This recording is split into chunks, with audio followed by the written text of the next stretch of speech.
नमस्कार। Stock market course for beginners के third lecture में आपका स्वागत है। तो पहले दो लेक्चर में हमने इन्वेस्टमेंट के बेसिक्स के बारे में समझा और आज के इस लेक्चर से हम स्टॉक मार्केट की तरफ बढ़ेंगे। तो हम स्टॉक मार्केट को एक बहुत ही बेहतरीन एग्जाम्पल की मदद से समझेंगे और एकदम शुरुआत से समझेंगे ताकि आपके सारे बेसिक डाउट्स क्लियर हो जाए।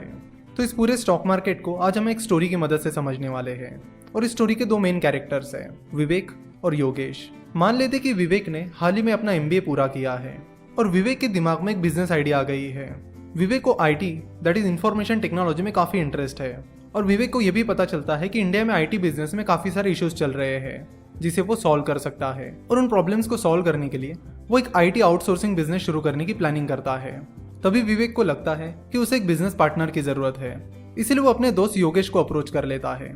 तो विवेक योगेश के पास चला जाता है और उसे अपनी पूरी आइडिया बताता है कि IT इंडस्ट्री में कौन कौन से प्रॉब्लम्स है, कैसे हम इन्हें सॉल्व कर सकते हैं, एटसेट्रा एटसेट्रा। अब ये जो योगेश है वो एक IT प्रोफेशनल है जिसे IT इंडस्ट्री का अच्छा खासा एक्सपीरियंस है, तो उसे विवेक की आइडिया अच्छी लगती है और फिर वो एक पूरा बिजनेस प्लान बनाते हैं कि कैसे वो इस कंपनी को शुरू करेंगे, कैसे वो कस्टमर्स को सर्व करेंगे, उनके क्या प्रोडक्ट्स रहेंगे, क्या सर्विसेज रहेंगे, एटसेट्रा। फिर जैसे उनका बिजनेस प्लान रेडी हो जाता है वो अपने बिजनेस पर काम करना शुरू कर देते हैं और कंपनी का रजिस्ट्रेशन करने के लिए निकल पड़ते हैं। कंपनी का रजिस्ट्रेशन करने के लिए वो एक CA को कांटेक्ट करते हैं और जनरल कंसल्टेंसी प्राइवेट लिमिटेड नाम से अपनी कंपनी फॉर्म कर लेते हैं।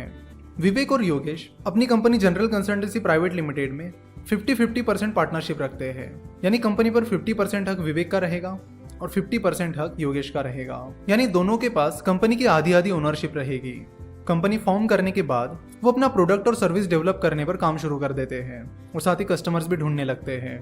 योगेश को IT इंडस्ट्री में अच्छा खासा एक्सपीरियंस है, जिसकी वजह से योगेश के IT इंडस्ट्री में अच्छे खासे कॉन्टैक्ट्स थे, जिसके चलते जनरल कंसल्टेंसी को अपने शुरुआत के कुछ क्लाइंट्स मिल जाते हैं और उनका बिजनेस चलने लगता है।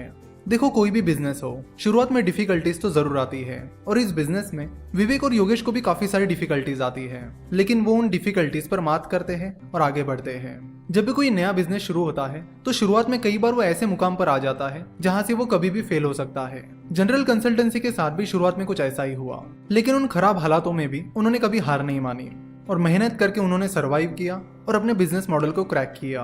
तो शुरुआत के कुछ स्ट्रगल्स के बाद उनका बिजनेस अच्छा खासा चलने लगा, जनरल कंसल्टेंसी को अच्छा खासा रिवेन्यू भी आने लगा, तो उन्होंने अपना बिजनेस मॉडल भी क्रैक कर लिया और उनको रिवेन्यू भी आने लगा। नाउ विवेक और योगेश को लगा कि यहाँ से उन्हें बिजनेस बढ़ाने की जरूरत है, जिसके लिए उन्हें पैसों की जरूरत पड़ेगी। विवेक और योगेश चाहते थे कि वो अच्छे खासे सॉफ्टवेयर प्रोडक्ट्स डेवलप कर पाए ताकि वो अच्छे और ज्यादा से ज्यादा क्लाइंट्स को अट्रैक्ट कर पाए, और इन प्रोडक्ट्स को डेवलप करने के लिए उन्हें जरूरत थी पैसों की।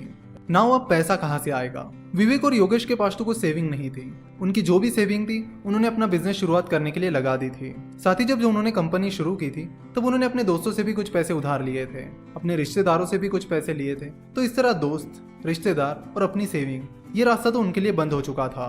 तो अपने बिजनेस की फंडिंग के लिए वो कुछ और रास्तों की तलाश कर रहे थे। तो विवेक और योगेश ने देखा कि वो कहाँ कहाँ से पैसा उठा सकते हैं। तो उनके सामने बैंक का ऑप्शन था, एंजल इन्वेस्टर्स का ऑप्शन था, वेंचर कैपिटल का ऑप्शन था और स्टॉक मार्केट का ऑप्शन था। तो विवेक और योगेश को लगा कि ये कुछ ऑप्शंस है जिनके बारे में उन्हें सोचना चाहिए। तो विवेक और योगेश ने जिन 4 ऑप्शंस के बारे में सोचा वो 2 कैटेगरीज में बढ़ते हैं, डेट फाइनेंसिंग और इक्विटी फाइनेंसिंग। चलो तो समझते हैं कि ये डेट फाइनेंसिंग और इक्विटी फाइनेंसिंग क्या होती है। बैंक एक डेट फाइनेंसिंग का ऑप्शन है। जब कोई कंपनी बैंक से लोन लेती है तो उसे वो पैसा ब्याज यानी इंटरेस्ट के साथ वापस करना होता है, तो बैंक से लिया हुआ कर्ज डेट फाइनेंसिंग में आता है। अब बात करते हैं इक्विटी फाइनेंसिंग की। जब कोई कंपनी इक्विटी फाइनेंसिंग से पैसा उठाती है तो वो पैसा कंपनी को वापस नहीं करना होता। For example angel investing, venture capital, stock market, ये सारे इक्विटी फाइनेंसिंग के तरीके हैं।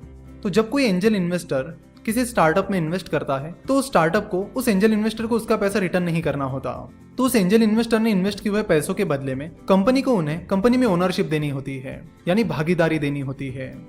तो विवेक और योगेश के पास 2 ऑप्शंस थे, डेट फाइनेंसिंग या इक्विटी फाइनेंसिंग। डेट फाइनेंसिंग में उनके पास ऑप्शन था कि बैंक से लोन लेना, और इक्विटी फाइनेंसिंग में उनके पास ऑप्शन था एंजल इन्वेस्टर, वेंचर कैपिटल या स्टॉक मार्केट से फंडिंग उठाना। अगर वो बैंक से पैसे लेते हैं तो उन्हें वो पैसा ब्याज के साथ वापस करना होगा, और अगर वो स्टॉक मार्केट, एंजल इन्वेस्टर्स या वेंचर कैपिटल से फंडिंग उठाते हैं तो उन्हें उन इन्वेस्टर्स को अपनी ओनरशिप देनी पड़ेगी। अब इन्वेस्टर्स को ओनरशिप देने के बाद विवेक और योगेश का ओनरशिप पैटर्न क्या रहेगा, डेट फाइनेंसिंग के क्या फायदे और नुकसान हैं, इक्विटी फाइनेंसिंग के क्या फायदे और नुकसान हैं, इसे हम नेक्स्ट लेक्चर में देखेंगे। और नेक्स्ट लेक्चर में